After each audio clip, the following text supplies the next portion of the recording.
The Brothers Karamazov by Fyodor Mikhailovich Dostoyevsky, translated by Constance Garnett. Part 1. The History of a Family. Chapter 1. Fyodor Pavlovich Karamazov. Alexey Fyodorovich Karamazov was the third son of Fyodor Pavlovich Karamazov, a landowner well known in our district in his own day, and still remembered among us owing to his gloomy and tragic death, which happened 13 years ago, in which I shall describe in its proper place. For the present, I will only say that this landowner, for so we used to call him, although he hardly spent a day of his life on his own estate, was a strange type, yet one pretty frequently to be met with, a type abject and vicious and at the same time senseless.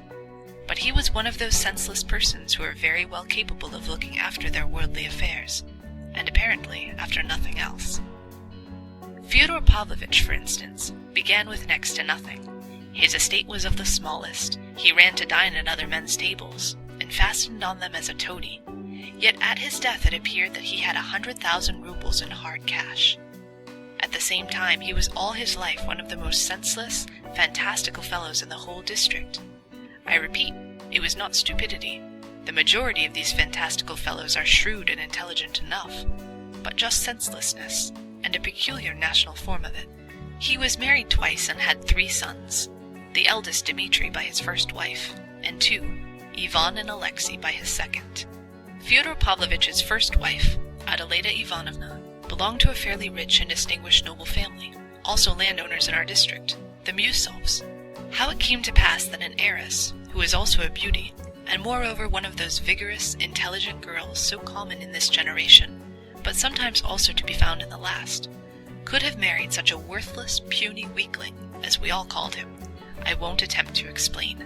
I knew a young lady of the last romantic generation, who after some years of an enigmatic passion for a gentleman, whom she might quite easily have married at any moment, invented insuperable obstacles to their union, and ended by throwing herself, one stormy night, into a rather deep and rapid river from a high bank, almost a precipice, and so perished, entirely to satisfy her own caprice, and to be like Shakespeare's Ophelia.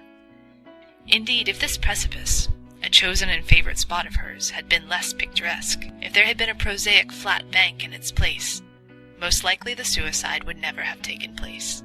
This is a fact, and probably there have not been a few similar instances in the last 2 or 3 generations. Adyalda Ivanovna Musov's action was similarly, no doubt, an echo of other people's ideas, and was due to the irritation caused by lack of mental freedom. She wanted perhaps to show her feminine independence, to override class distinctions and the despotism of her family, and a pliable imagination persuaded her, we must suppose for a brief moment, that Fyodor Pavlovich, in spite of his parasitic position, was one of the bold and ironical spirits of that progressive epoch, though he was, in fact, an ill-natured buffoon and nothing more. What gave the marriage piquancy was that it was preceded by an elopement, and this greatly captivated Adyalda Ivanovna's fancy. Fyodor Pavlovich's position at the time made him specially eager for any such enterprise, for he was passionately anxious to make a career in one way or another. To attach himself to a good family and obtain a dowry was an alluring prospect. As for mutual love, it did not exist apparently, either in the bride or in him, in spite of Adyalda Ivanovna's beauty. This was perhaps a unique case of the kind in the life of Fyodor Pavlovich, who was always of a voluptuous temper, and ready to run after any petticoat on the slightest encouragement. She seems to have been the only woman who made no particular appeal to his senses. Immediately after the elopement, Adyalda Ivanovna discerned in a flash that she had no feeling for her husband but contempt. The marriage accordingly showed itself in its true colors with extraordinary rapidity. Although the family accepted the event pretty quickly, and apportioned the runaway bride her dowry, the husband and wife began to lead a most disorderly life, and there were everlasting scenes between them. It was said that the young wife showed incomparably more generosity and dignity than Fyodor Pavlovich, who, as is known, got hold of all her money up to 25,000 rubles as soon as she'd received it, so that those thousands were lost to her forever. The little village, and the rather fine townhouse which formed part of her dowry, he did his utmost for a long time to transfer to his name, by means of some deed of conveyance. He would probably have succeeded, merely from her moral fatigue and desire to get rid of him, and from the contempt and loathing he aroused by her persistent and shameless importunity, But fortunately, Adeleda Ivanovna's family intervened and circumvented his greediness. It is known for a fact that frequent fights took place between the husband and wife, but rumor had it that Fyodor Pavlovich did not beat his wife, but was beaten by her, for she was a hot-tempered, bold, dark brown, impatient woman, possessed of remarkable physical strength. Finally, she left the house and ran away from Fyodor Pavlovich with a destitute divinity student, leaving Mitya, a child of 3 years old, in her husband's hands. Immediately, Fyodor Pavlovich introduced a regular harem into the house and abandoned himself to orgies of drunkenness. In the intervals, he used to drive all over the province, complaining tearfully to each and all of Adeleda Ivanovna's having left him, going into details too disgraceful for a husband to mention in regard to his own married life. What seemed to gratify him and flatter his self-love most was to play the ridiculous part of the injured husband, and to parade his woes with embellishments. "One would think that you got a promotion, Fyodor Pavlovich, you seem so pleased in spite of your sorrow," scoffers said to him. Many even added that he was glad of a new comic part in which to play the buffoon, and that it was simply to make it funnier that he pretended to be unaware of his ludicrous position. But who knows, it may have been simplicity. At least he succeeded in getting on the track of his runaway wife. The poor woman turned out to be in Petersburg, where she had gone with her divinity student, and where she had thrown herself into a life of complete emancipation. Fyodor Pavlovich at once began bustling about, making preparations to go to Petersburg, with what object he could not himself have said. He would perhaps have really gone, but having determined to do so, he felt at once entitled to fortify himself for the journey by another bout of reckless drinking. And just at that time his wife's family received the news of her death in Petersburg. She had died quite suddenly in a garret, according to one story, of typhus, or as another version had it, of starvation. Fyodor Pavlovich was drunk when he heard of his wife's death, and the story is that he ran out into the street and began shouting with joy, raising his hands to heaven, "Lord, now lettest thou thy servant depart in peace." But others say he wept without restraint like a little child, so much so that people were sorry for him, in spite of the repulsion he inspired. It is quite possible that both versions were true, that he rejoiced at his release, and at the same time wept for her who released him. As a general rule, people, even the wicked, are much more naive and simple-hearted than we suppose, and we ourselves are too. This ends Chapter 1. Chapter 2. He gets rid of his eldest son. You can easily imagine what a father such a man could be, and how he would bring up his children. His behavior as a father was exactly what might be expected. He completely abandoned the child of his marriage with Adeleda Ivanovna, not from malice, nor because of his matrimonial grievances, but simply because he forgot him. While he was wearying everyone with his tears and complaints, and turning his house into a sink of debauchery, a faithful servant of the family, Grigory, took the 3-year-old Mitya into his care. If he hadn't looked after him, there would have been no one even to change the baby's little shirt. It happened, moreover, that the child's relations on his mother's side forgot him too at first. His grandfather was no longer living. His widow, Mitya's grandmother, had moved to Moscow and was seriously ill, while his daughters were married, so that Mitya remained for almost a whole year in old Grigory's charge, and lived with him in the servants' cottage. But if his father had remembered him, he could not indeed have been altogether unaware of his existence. He would have sent him back to the cottage, as the child would only have been in the way of his debaucheries. But a cousin of Mitya's mother, Pyotr Alexandrovich Musov, happened to return from Paris. He lived for many years afterwards abroad, but was at that time quite a young man, and distinguished among the Musovs as a man of enlightened ideas and of European culture, who had been in the capitals and abroad. Towards the end of his life he became a liberal of the type common in the 40s and 50s. In the course of his career he had come into contact with many of the most liberal men of his epoch, both in Russia and abroad. He had known Proudhon and Bakunin personally, and in his declining years was very fond of describing the 3 days of the Paris Revolution of February 1848, hinting that he himself had almost taken part in the fighting on the barricades. This was one of the most grateful recollections of his youth. He had an independent property of about 1,000 souls, to reckon in the old style. His splendid estate lay on the outskirts of our little town, and bordered on the lands of our famous monastery, with which Pyotr Alexandrovich began an endless lawsuit, almost as soon as he came into the estate, concerning the rights of fishing in the river or woodcutting in the forest, I don't know exactly which. He regarded it as his duty as a citizen and a man of culture to open an attack upon the clericals. Hearing all about Adelita Ivanovna, whom he of course remembered, and in whom he had at one time been interested, and learning of the existence of Mitya, he intervened in spite of all his youthful indignation and contempt for Fyodor Pavlovitch. He made the latter's acquaintance for the first time, and told him directly that he wished to undertake the child's education. He used long afterwards to tell as a characteristic touch that when he began to speak of Mitya, Fyodor Pavlovitch looked for some time as though he did not understand what child he was talking about, and even as though he was surprised to hear that he had a little son in the house. The story may have been exaggerated, yet it must have been something like the truth. Fyodor Pavlovitch was all his life fond of acting, of suddenly playing an unexpected part, sometimes without any motive for doing so, and even to his own direct disadvantage, as for instance in the present case. This habit, however, is characteristic of a very great number of people, some of them very clever ones, not like Fyodor Pavlovitch. Pyotr Alexandrovich carried the business through vigorously, and was appointed with Fyodor Pavlovitch joint guardian of the child, who had a small property, a house and land left him by his mother.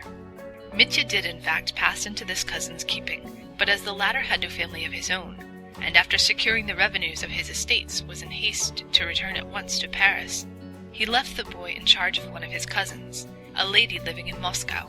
It came to pass that settling permanently in Paris he too forgot the child, especially when the Revolution of February broke out, making an impression on his mind that he remembered all the rest of his life. The Moscow lady died, and Mitya passed into the care of one of her married daughters. I believe he changed his home a fourth time later on. I won't enlarge upon that now, as I shall have much to tell later of Fyodor Pavlovitch's firstborn, and must confine myself now to the most essential facts about him, without which I could not begin my story. In the first place, this Mitya, or rather Dmitri Fyodorovitch, was the only one of Fyodor Pavlovitch's 3 sons who grew up in the belief that he had property, and that he would be independent on coming of age. He spent an irregular boyhood and youth. He did not finish his studies at the gymnasium. He got into a military school, then went to the Caucasus, was promoted, fought a duel, and was degraded to the ranks, earned promotion again, led a wild life, and spent a good deal of money. He did not begin to receive any income from Fyodor Pavlovitch until he came of age, and until then got into debt. He saw and knew his father, Fyodor Pavlovitch, for the first time on coming of age, when he visited our neighborhood on purpose to settle with him about his property.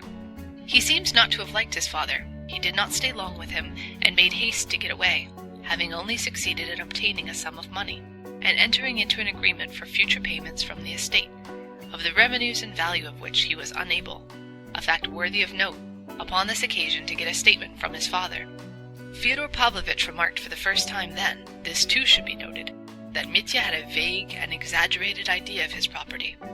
Fyodor Pavlovitch was very well satisfied with this, and it fell in with his own designs. He gathered only that the young man was frivolous, unruly, of violent passions, impatient and dissipated, and that if he could only obtain ready money he would be satisfied, although only, of course, for a time. So Fyodor Pavlovitch began to take advantage of this fact, sending him from time to time small doles, installments.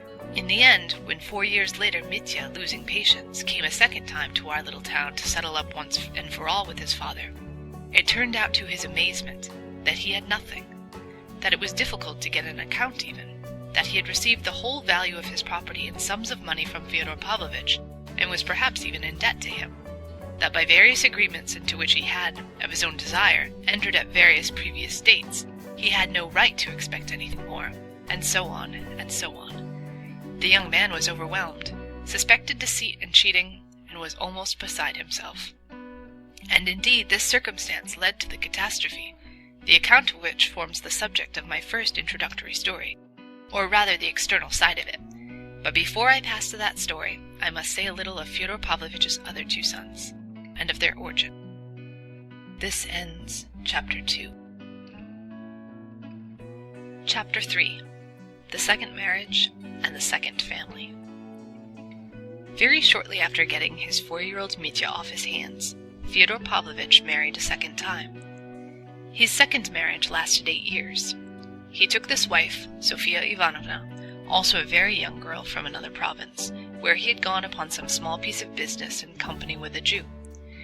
Though Fyodor Pavlovitch was a drunkard and a vicious debauchee, he never neglected investing his capital, and managed his business affairs very successfully, though no doubt not over-scrupulously. Sofia Ivanovna was the daughter of an obscure deacon, and was left from childhood an orphan without relations. She grew up in the house of a general's widow, a wealthy old lady of good position, who was at once her benefactress and tormentor. I don't know the details, but I have only heard that the orphan girl, a meek and gentle creature, was once cut down from a halter in which she was hanging from a nail in the loft. So terrible were her sufferings from the caprice and everlasting nagging of this old woman, who was apparently not bad-hearted, but had become an insufferable tyrant through idleness. Fyodor Pavlovitch made her an offer. Inquiries were made about him and he was refused. But again, as in his first marriage, he proposed an elopement to the orphan girl. There is very little doubt that she would not on any account have married him if she had known a little more about him in time, but she lived in another province. Besides, what could a little girl of 16 know about it, except that she would be better at the bottom of a river than remaining with her benefactress? So the poor child exchanged a benefactress for a benefactor. Fyodor Pavlovitch did not get a penny this time, for the general's widow was furious. She gave them nothing and cursed them both, but he had not reckoned on a dowry. What allured him was the remarkable beauty of the innocent girl. Above all, her innocent appearance, which had a peculiar attraction for a vicious profligate, who had hitherto admired only the coarser types of feminine beauty. "Those innocent eyes slit my soul up like a razor," he used to say afterwards, with his loathsome snigger. In a man so depraved, this might of course mean no more than sensual attraction. As he had received no dowry with his wife, and had, so to speak, taken her from the halter, he did not stand on ceremony with her. Making her feel that she had wronged him, he took advantage of her phenomenal meekness and submissiveness to trample on the elementary decencies of marriage. He gathered loose women into his house and carried on orgies of debauchery in his wife's presence. To show what a pass things had come to, I may mention that Grigory, the gloomy, stupid, obstinate, argumentative servant who had always hated his first mistress, Adeleda Ivanovna, took the side of his new mistress. He championed her cause, abusing Fyodor Pavlovitch in a manner little befitting a servant, and on one occasion broke up the revels and drove all the disorderly women out of the house. In the end, this unhappy young woman, kept in terror from her childhood, fell into that kind of nervous disease which is most frequently found in peasant women, who are said to be possessed by devils. At times, after terrible fits of hysterics, she even lost her reason. Yet she bore Fyodor Pavlovitch 2 sons, Ivan and Alexey, the eldest in the first year of marriage, and the second 3 years later. When she died, little Alexey was in his 4th year, and strange as it seems, I know that he remembered his mother all his life, like a dream, of course. At her death, almost exactly the same thing happened to the 2 little boys as to their elder brother Mitya. They were completely forgotten and abandoned by their father. They were looked after by the same Grigory and lived in his cottage, where they were found by the tyrannical old lady who had brought up their mother. She was still alive and had not all those 8 years forgotten the insult done her.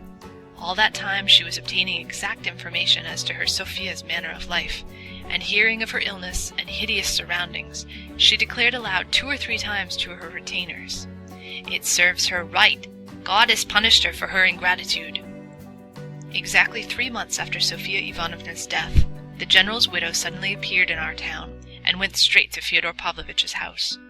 She spent only half an hour in the town, but she did a great deal. It was evening. Fyodor Pavlovitch, whom she had not seen for those 8 years, came into her drunk.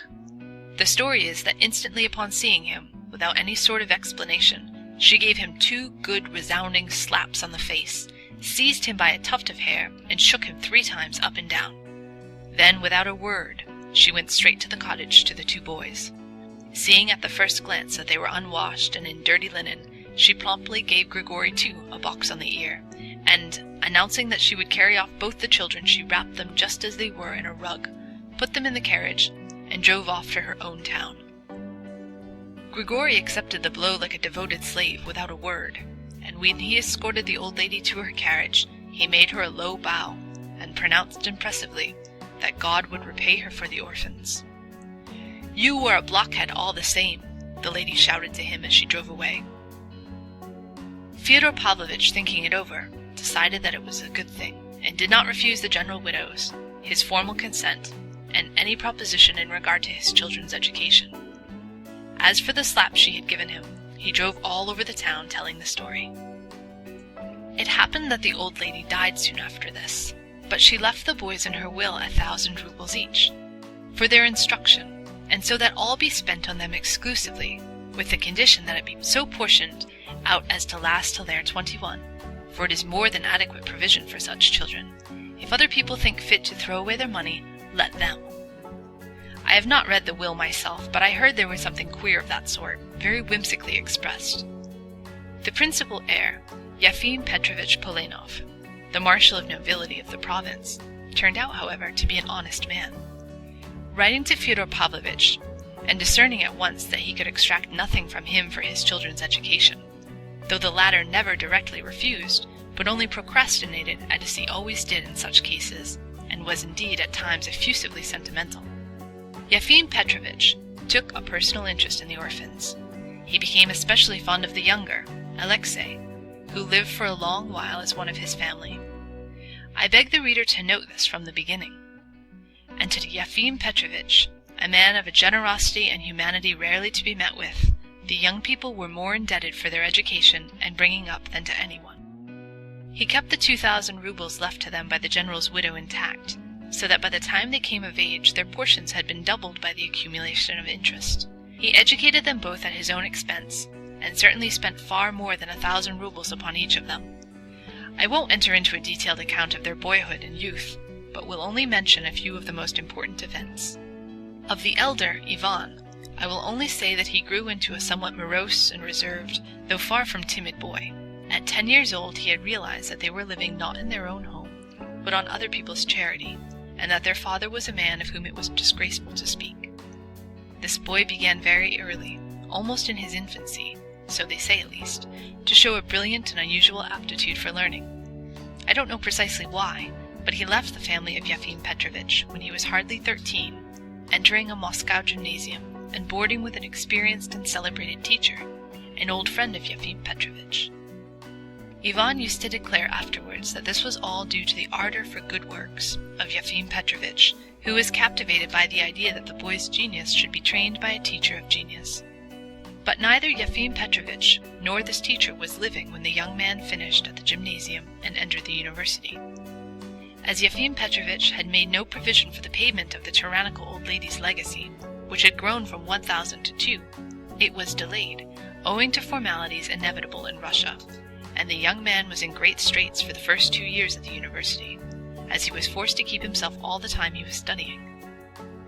It must be noted that he did not even attempt to communicate with his father, perhaps from pride, from contempt for him, or perhaps from his cool common sense, which told him that such a father he would get no real assistance from.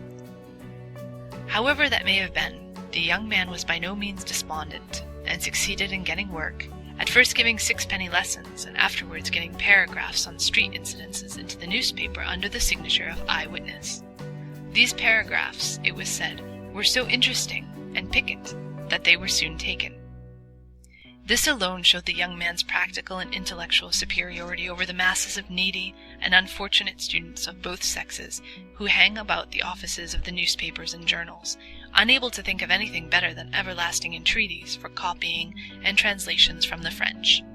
Having once got into touch with the editors, Ivan Fyodorovich always kept up his connection with them, and in his latter years at the university he published brilliant reviews of books upon various special subjects, so that he became well known in literary circles.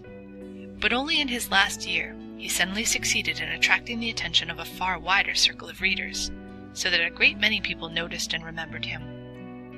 It was rather a curious incident. When he had just left the university and was preparing to go abroad upon his 2,000 rubles, Ivan Fyodorovich published in one of the more important journals a strange article which attracted general notice, on a subject of which he might have been supposed to know nothing, as he was a student of natural science. The article dealt with a subject which was being debated everywhere at the time, the position of the ecclesiastical courts. After discussing several opinions on the subject, he went on to explain his own view. What was most striking about the article was its tone and its unexpected conclusion. Many of the church party regarded him unquestionably as on their side, and yet not only the secularists, but even atheists joined them in their applause. Finally, some sagacious persons opined that the article was nothing but an impudent satirical burlesque. I mention this incident particularly because this article penetrated into the famous monastery in our neighborhood, where the inmates, being particularly interested in question of the ecclesiastical courts, were completely bewildered by it. Learning the author's name, they were interested in his being a native of the town and the son of that Fyodor Pavlovich, and just then it was that the author himself made his appearance among us. Why Ivan Fyodorovich had come amongst us I remember asking myself at the time with a certain uneasiness. This fateful visit, which was the first step leading to so many consequences, I never fully explained to myself. It seems strange on the face of it that a young man so learned, so proud, and apparently so cautious should suddenly visit such an infamous house, and a father who had ignored him all his life, hardly knew him, never thought of him, and would not under any circumstances have given him money, though he was always afraid that his sons Ivan and Alexey would also come to ask him for it. And here the young man was staying in the house of such a father, had been living with him for 2 months, and they were on the best possible terms. This last fact was a special cause of wonder to many others as well as to me. Pyotr Alexandrovich Musov, of whom we have spoken already, the cousin of Fyodor Pavlovich's first wife, happened to be in the neighborhood again on a visit to his estate. He had come from Paris, which was his permanent home. I remember that he was more surprised than anyone when he made the acquaintance of the young man, who interested him extremely, and with whom he sometimes argued, and not without inner pang, compared himself in acquirements. "He is proud," he used to say. "He will never be in want of pence. He has got money enough to go abroad now. What does he want here? Everyone can see that he hasn't come from money, for his father would never give him any. He has no taste for drink and dissipation, and yet his father can't do without him. They get on so well together." That was the truth. The young man had an unmistakable influence over his father, who positively appeared to be behaving more decently, and even seemed at times ready to obey his son, though often extremely and even spitefully perverse. It was only later that we learned that Ivan had come partly at the request of, and in the interests of, his elder brother Dmitri, whom he saw for the first time on this very visit, though he had before leaving Moscow been in correspondence with him about an important matter of more concern to Dmitri than to himself. What that business was, the reader will learn fully in due time. Yet even when I did know of this special circumstance, I still felt Ivan Fyodorovich to be an enigmatic figure, and thought his visit rather mysterious. I may add that Ivan appeared at the time in the light of a mediator between his father and his elder brother Dmitri, who was in open quarrel with his father and even planning to bring an action against him. The family, I repeat, was now united for the first time, and some of its members met for the first time in their lives. The younger brother Alexey had been a year already among us, having been the first of the 3 to arrive. It is of that brother Alexey I find it most difficult to speak in this introduction. Yet I must give some preliminary account of him, if only to explain one queer fact, which is that I have to introduce my hero to the reader wearing the cassock of a novice. Yes, he had been for the last year in our monastery, and seemed willing to be cloistered there for the rest of his life. This ends Chapter 3.